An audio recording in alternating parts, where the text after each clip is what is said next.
Hai. Hai. Ketemu lagi kita ya. Iya, kita Setelah ketemu sekian purnama tidak ketemu. Akhirnya ketemu lagi. Akhirnya ketemu lagi. Kali Oke. ini kita ditemani oleh Ibu Donna Donna Turner. seorang psikolog juga tentunya. Dan kita membahas apa nih kayak bulan ini?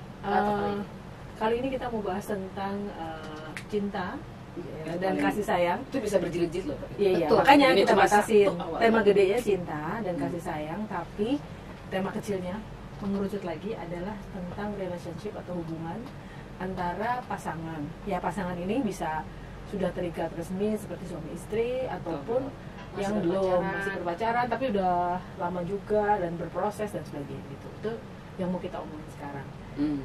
Kenapa jadi penting untuk membicarakan? Karena banyak pasangan yang datang ke ruang konsul saya itu merasa sumbangsih ya Sekolahan. pihak lain, pihak kedua selain dirinya itu menurut dia lebih kecil, kurang. Padahal untuk pasangannya merasa udah kok gitu, Udah cukup apa yang berusaha. kurang, atau ya bilang kalau gitu kenapa nggak bilang aja, kenapa ditumpuk terus kayak melakukan kesalahan kecil aja kayak udah gede banget gitu efeknya gitu. Nah, jadi itu yang mau kita bahas gitu ya.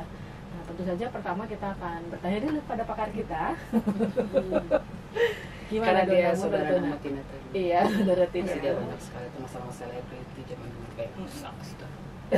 Sebenarnya masalah asmara dari masa ke masa itu kan hanya merasa aku kok nggak diperhatiin sih, gitu. Ya. Kamu kok jadi cuek sih. Dulu kamu gimana, sekarang kamu gimana. Nah, yang sering terjadi fenomena ini sebenarnya adalah kurang mindful atau kurang perhatian. Kata kuncinya mindful itu. Here and now. Iya, nah. Jadi mindfulness kan sekarang sudah dikenal dengan luas dan kekinian. Kemampuan untuk memberi atensi pada dirinya dan pasangannya mengenai hubungan berdua ini sudah melangkah sejauh apa dan apakah sesuai yang diinginkan bersama. Terkadang dengan tadi sudah berlalunya waktu, udah bertahun-tahun, mungkin semangatnya menggebu-gebu udah berkurang, kemudian mereka udah sibuk sendiri-sendiri, jadi makin berjarak kalau nggak mindful. Dalam arti, kok hobiku jadi beda ya sama hobi dia, kok yang dulu seru sekarang nggak seru ya. Jadi agar relationship ini tetap bisa terpelihara dengan baik dan agar berimbang, maka akan lebih baik apabila masing-masing mau mindful, mau memberi atensi penuh, dan intinya adalah pada saat ini di sini, tidak lagi mikirin problem dulu yang masih ganjel atau kekhawatiran yang akan datang. Jadi aduh nanti kalau anakku Ini gimana? nanti dia harus sekolah di sini. Suaminya juga bingung, aduh aku mesti cari duit apa lagi nih, kerja apa lagi nih. Jadi mindful itu adalah atensinya sepenuhnya, sepeka mungkin pada saat ini di sini. Ya itu sih banyak problem. Potensi problemnya biasanya dari apa aja selain dari perasaan ketidaksetaraan kontribusi itu kan satu hal, tapi kan ada hal-hal lain juga, kayak misalnya ketidaksetaraan kontribusi itu bisa waktu, energi, sama mindful tadi. Kayak mungkin kita duduk sebelahan nih, tapi Tapi bisa juga masing-masing. nggak mindful, bisa juga Iya, percakapannya iya. tidak ada kualitas hanya karena misalnya nganterin anak ke sekolah gitu, tapi nggak ngobrol yang itu juga bisa menjadi betul ketidaksetaraan. atau jadi masalah ya. Ya, jadi memang dengan seiring berjalannya waktu gitu satu hubungan itu memang kan ada perubahan kualitas ya biasanya ya, kalau tidak dicermati atau tidak mindful dari pertama gitu. Jadi kayak ada keengganan gitu untuk menegur pasangannya. Udah Kayak biarin lah gitu ya. Dia lagi Masa- asik sendiri Enggak, dia yang sama paling handphonenya, yang udah paling lagi ini adalah ngobrol. masa sih dia nggak tahu. Oh, Ya, iya. maaf Asumsi. ya, pasangan Anda bukan dukun. Jadi ya, asumtif ya. ya kadang-kadang gitu kan, orang kalau melakukan sesuatu tuh kan sometimes dia menganggap karena dia tidak komplain, Berarti saya anggap itu aman. Aman. Nggak ada masalah dari itu. Nah, tapi numpuk gitu kan ya Don. Jadi itu yang suka bikin banyak juga yang menjadi masalah gitu ya. Bisa loh sebelah-sebelahan duduk, yang satu WA sama siapa, yang satu WA sama siapa. Jadi kayak nggak ada Iya. komunikasi. Dua-duanya Itu- ketawa padahal lain. Iya. Itu berkelucuan. Itu gue sering dengar tuh, sering dengar loh ya. Nggak pernah bilang gue. Gue sering dengar begitu. Maksudnya kalau orang udah lanjut ya, hubungannya udah lanjut ya, mau pacaran kayak mau kawin kayak kayak ini ya, apa ya kayak namanya, mereka masing-masing udah saking udah ngertinya gitu bahwa yang ini senengnya apa. Kalau misalnya di WA itu ngeliatin IG atau ngeliat apa, yang satu senengnya apa gitu kan, emang udah tahu nih, saking udah tahunya akhirnya emang kadang nggak mau ganggu, bener ya udahlah biar aja lah, dia lagi Satu pihak refreshing gitu kan, padahal mereka lagi berdua makan sama-sama untuk apa namanya, untuk quality time sebenarnya kan, makan di luar, makan apa, tapi akhirnya ternyata nggak juga punya komunikasi yang baik ya. Kalau kayak gitu kan sebenarnya komunikasi kan, bahwa ketika itu akhirnya bertumpuk ya, itu dia kan, merasa, akhirnya jadi masa nggak tahu Nggak sih ngerti gitu, gitu. masa nggak ngerti sih gitu, segitu penting kan.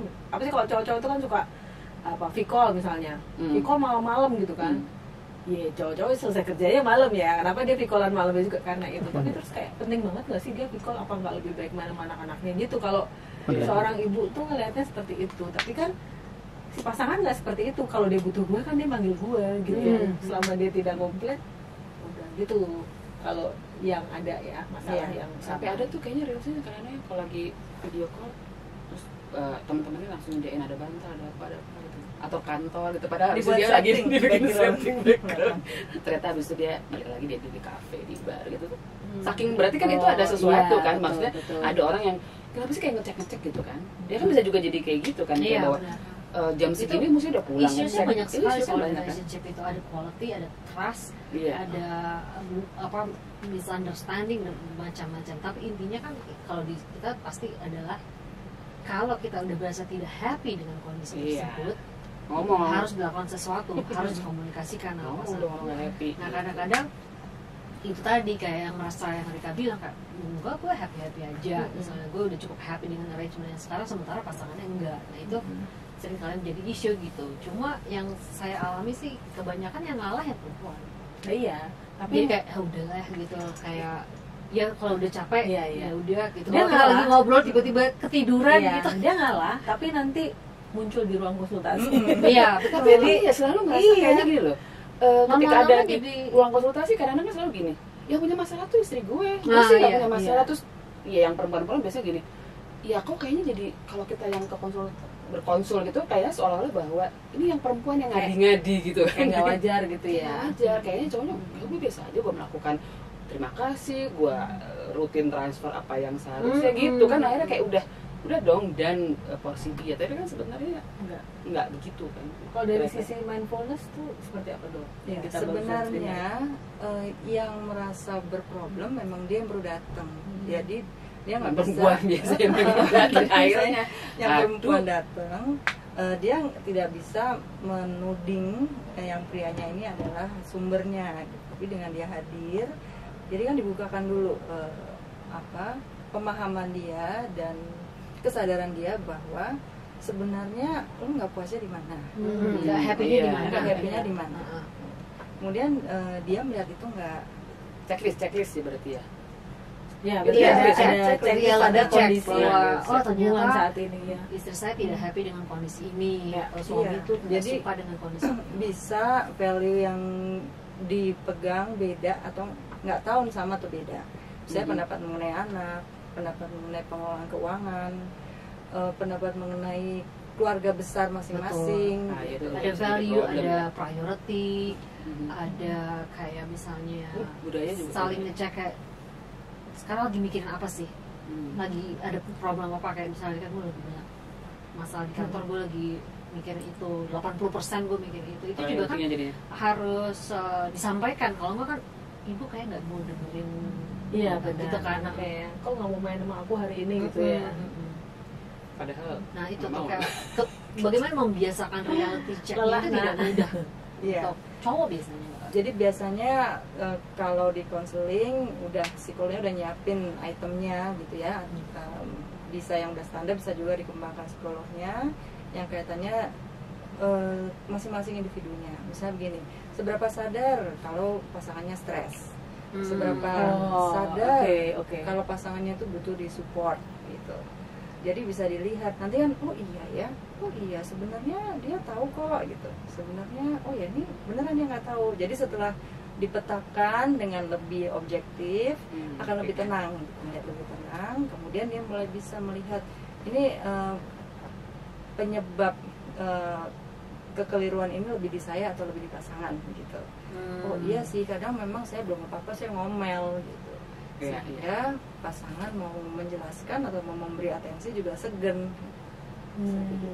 Tapi kan masalahnya ukuran cewek sama cowok tuh kan suka beda ya. Ya kayak tadi gitu, kalau cowok, kalau istri gue ngomel sebelum gue dicolek, mungkin dia talking out loud, thinking out loud mungkin kan ya. Jadi dipikirnya biarin aja, dia biasa gitu ngomel-ngomel. Tapi kalau gue nggak dicolek berarti gue masih aman gitu. Gitu ya. Mikirnya gitu loh masalahnya, iya kan? Kalau gue pertanyaannya gini, apakah perlu selalu orang ketiga? Misalnya gini, soal gue istrinya, gue ngeluh gitu sama suami gue. Kayak kalau istri yang ngeluh ke suami itu mereka kayak dasar nih istri cerewet semua gitu.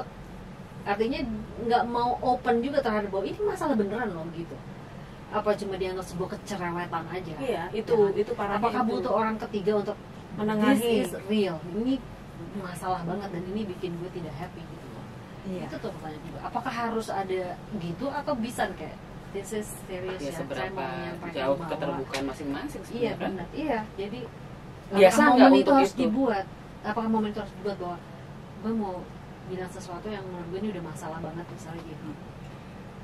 Jadi ada faktor kepribadian masing-masing, misalnya seberapa cuek satunya gitu. Semakin dia tipe acuh, kalau nggak dicolek ya dia merasa nggak ada masalah. Nggak ada masalah. No news is good news itu kan? Iya, ya itu ya. Kemudian pandangan terhadap trust. Yang satu misalnya berpandangan jujur sejujur-jujurnya gitu. Yang satu jujurly. Satu ya bohong-bohong dikit nggak apa-apa lah, itu aja kan udah beda.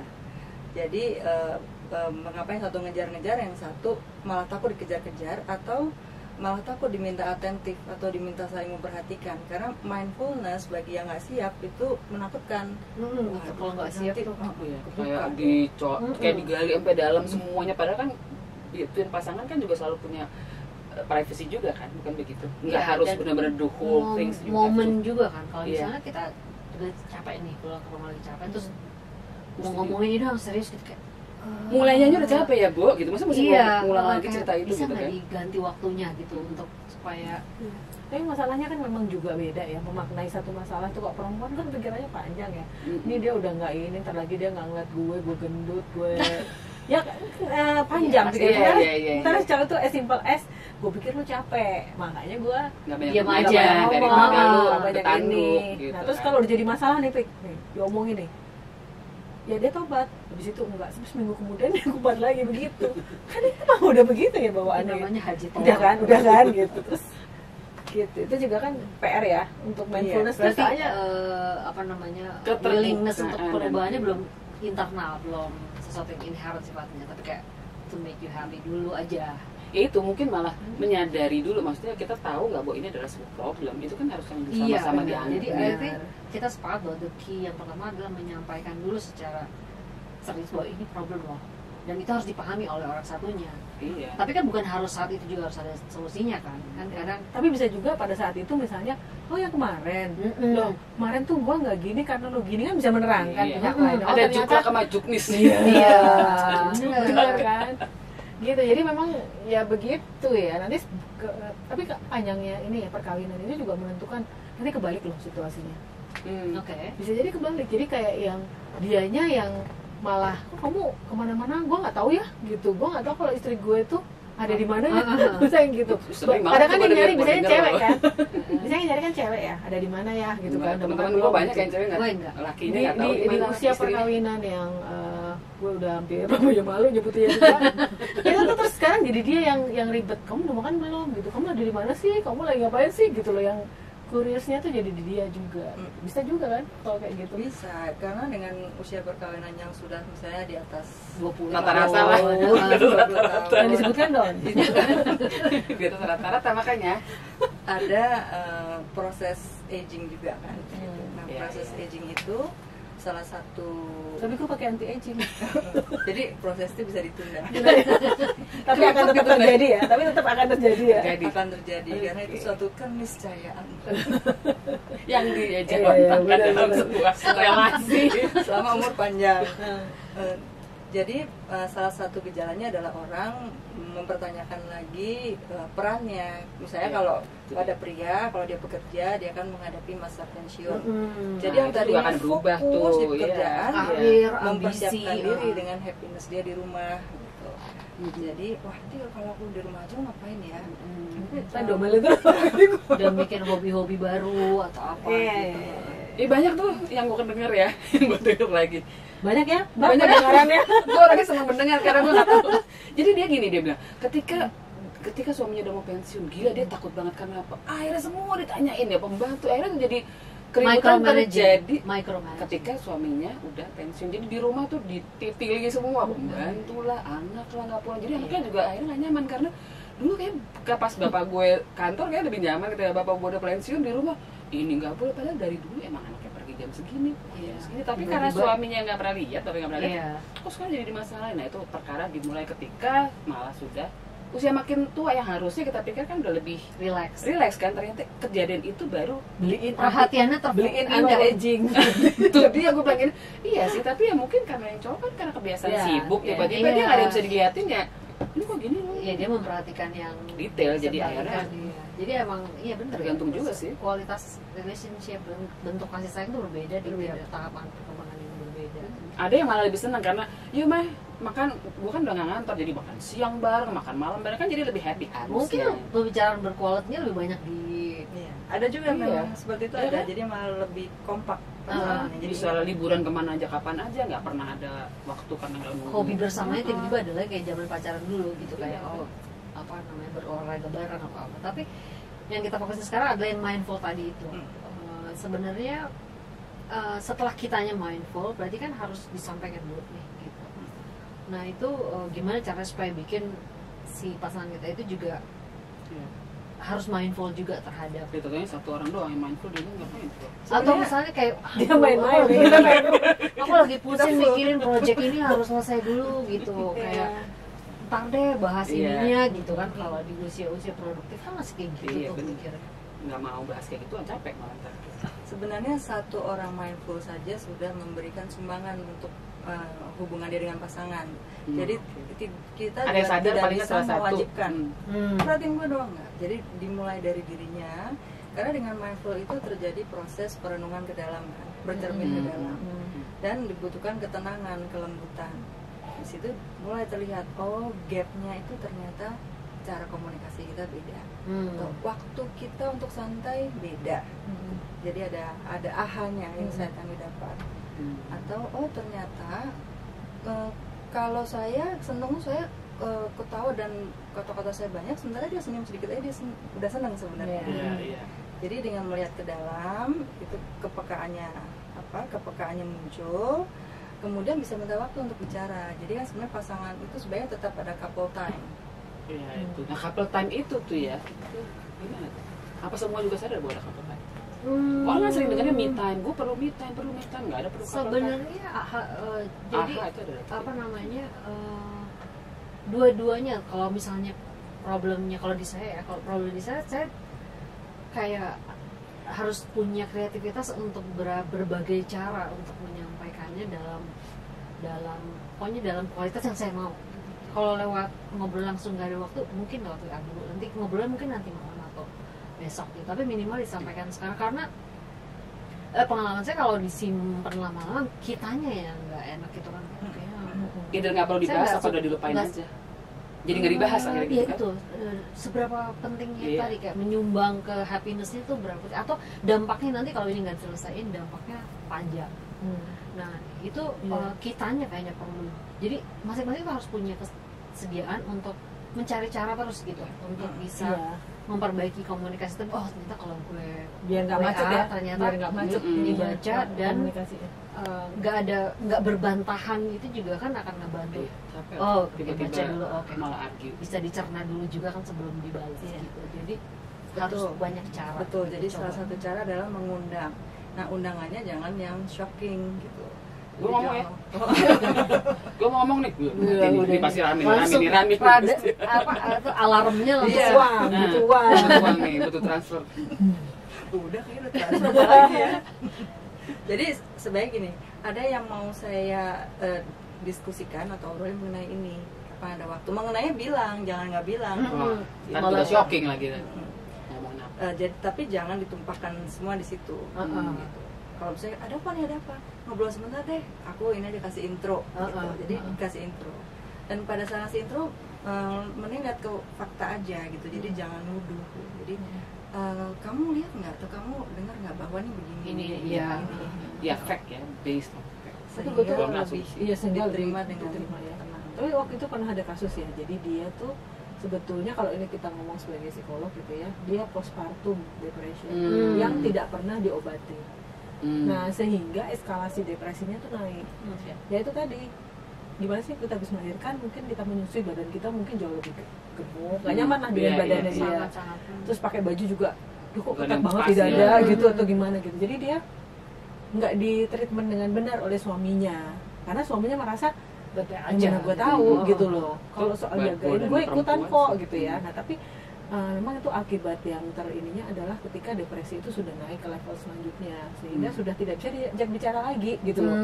Bagi dia yang diomongin semua oleh pasangannya itu gitu ya, boro-boro mindfulness ya. Jadi semua yang diomongin pasangan itu adalah salah gitu. Dan itu memang pengobatannya sebenarnya memang butuh untuk, kalau udah level 2 menurut saya udah butuh bantuan dari ahli rawat bersama ya, rekan kerja kita ya, yaitu psikiater. Jadi biar dia di psikiater, jadi dia nanti dikasih obat, turun dulu rasa depresinya, baru kita bisa bicara. Karena kalau enggak itu makin parah, sehingga nanti akibatnya semakin nggak bisa merawat diri, itu kan yang paling tinggi ya. Nah seperti itu sih. Jadi memang ada yang kayak gitu loh, dan nggak apa ya, kalau itu disertai dengan kayak tadi kan habis melahirkan atau apa ya, rasa-rasa itu tuh sulit ditimbulkan. Jadi gitu. tadi ini kondisinya kalau psikologi positif tidak ada yang keluar normal. Mulai ada yang abnormal, ada kondisi memang pendekatannya beda. Karena untuk mindful itu memang harus bisa tenang dulu. Jadi pendekatannya adalah dia dibuat cool down dulu gitu. Atau kalau misalnya depresi ya dibuat dinaikin dulu moodnya sampai stabil, baru dan dia siap untuk menyampaikan dulu. Baiknya kitanya juga ya, kalau kita masih kayak marah gitu rasanya juga. Iya, tapi tapi kalau itu kan sudah ada gangguan mental ya kita bilang ya. Tapi kalau yang tadi normal aja sebetulnya, dengan kalau aku ya pengalamanku gitu, dengan dibawa, dia kan hanya memikirkan yang buruk aja dari suaminya. Makanya dia datang ke ruang konsultasi dengan aku gibam, asumsi dia bahwa dia nggak ngerti gue, tapi ketika kita bawa misalnya ke apa artinya hubungan dia dengan suaminya itu, apa artinya gitu ya. Ya buat saya udah nggak ada orang tua, dia satu-satunya ini saya. Jadi yang saya, jadi nggak mau harapan apa dari hubungan itu. Terus kemudian juga bagaimana dia menginginkan suaminya itu bertindak seperti apa gitu. Itu kan juga perlu dikeluarin tuh. Terus udah pernah didiskusin belum? Udah. Nanti pasangannya bilang belum. Kamu waktu itu ngomongnya nangis-nangis nggak jelas gitu. Jadi dia merasa sudah menyampaikan, tapi pasangannya belum memahami. Nah gitu. Tapi dengan dibawa ke situ ya, dia berpikir sendiri sih sebenarnya. Itu kayak di coaching gitu ya. Jadi kayak di coaching gitu, kayak kamu milih dia sebagai suami gitu ya, ada titik gitu ya. Itu sebetulnya waktu itu kalau gue denger ya, karena apa gitu kan, pasti suatu hal yang lebih positif ya. Misalnya kayak di antara cowok-cowok lain dia bertanggung jawab. Oh, terus sekarang kenyataan dia bertanggung jawab nggak? Kalau sebagai ayah dia bertanggung jawab. Nah, tadi bagian mana yang nggak bertanggung? Jadi dia ini sendiri gitu loh, udah mulai geser. Mengkaji ulang. Betul, itu ya. Gitu. Kondisi relationship. Bedanya dulu sama sekarang apa? Kalau dulu sebutnya suami, kalau udah punya anak ini bapaknya. Kenapa sih emang selalu gitu ya? Gue tuh selalu bertanya. Kok dulu kayaknya gue selalu bilang kenalin suami gue, sekarang kenalin bapaknya anak gue, terus emang bebek kayak psikolog sama sarjana, kayak psikolog sama sarjana psikologi. Ya kalau udah jadi psikolog ya nggak disebutin lagi sarjana psikologi. Iya, karena pada saat dia jadi bapak, tiba-tiba peran sebagai bapak nomor 1. Iya, benar. Peran sebagai suami jadi kayak ini bapaknya anak-anak. Kecuali di film Unyil ya. Soalnya kan gue cuma dengar. Nah, iya benar. Tapi menarik, kata tetangga ya.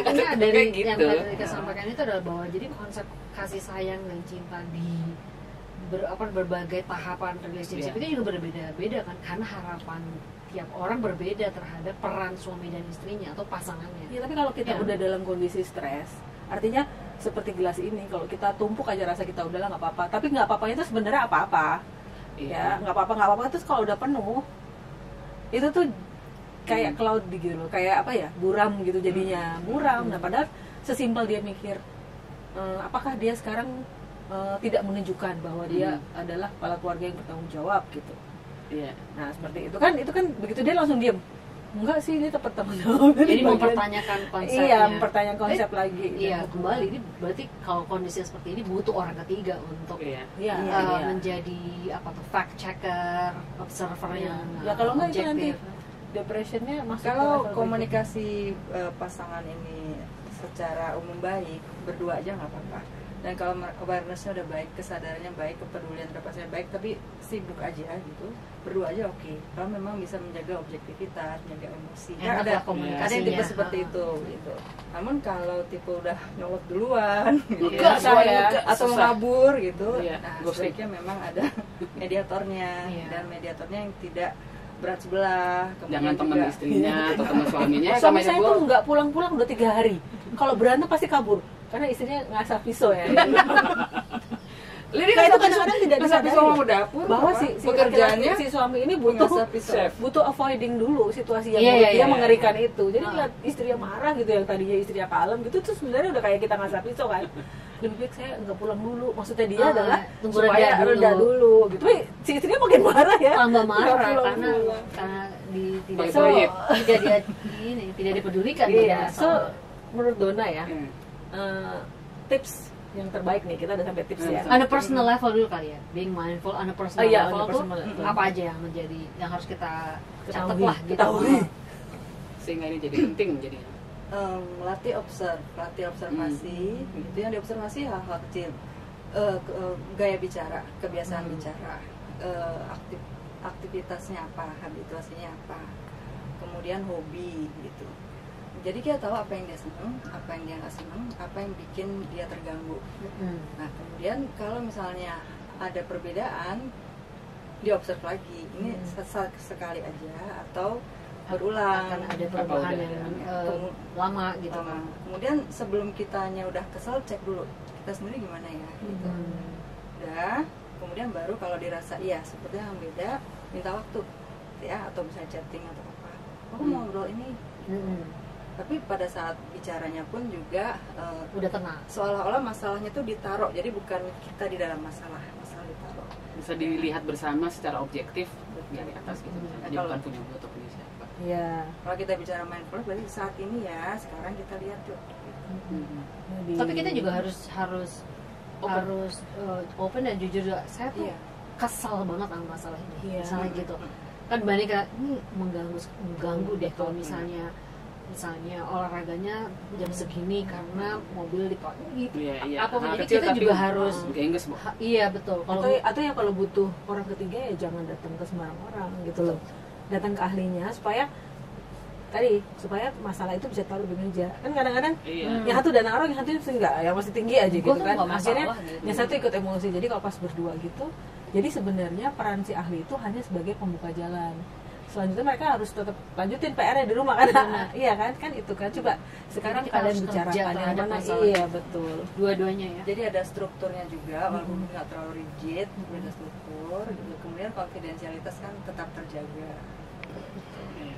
Gitu. Dan nanti harapannya keduanya udah bisa lebih relax. Kalau ada problem bisa lebih relax, lebih easy gitu. Nggak terlalu terbawa emosi. Ya semua masalah sih kalau masih ngegasin susah sih. Itu aja sih pasti. Ya memang harus slide dulu kan. Kata Mbak. Kata dengar itu kata gue. Jadi saya dengar. Saya pendengar bukan pembisik. Oke, menarik. Tapi banyak tulisannya panjang nih. Ini selalu menarik menjadi pembahasan. Betul. Karena itu tadi ada perbedaan, related juga sama kita gitu ya. Dan masalahnya bisa internal, bisa eksternal dan lain-lain. Oke, kita lanjut di episode berikutnya. Thank you Ibu Donna Pernah, dan buat teman-teman yang ada di rumah, mudah-mudahan ini memberi masukan. Dan jangan lupa ya, choose to be happy. Yay.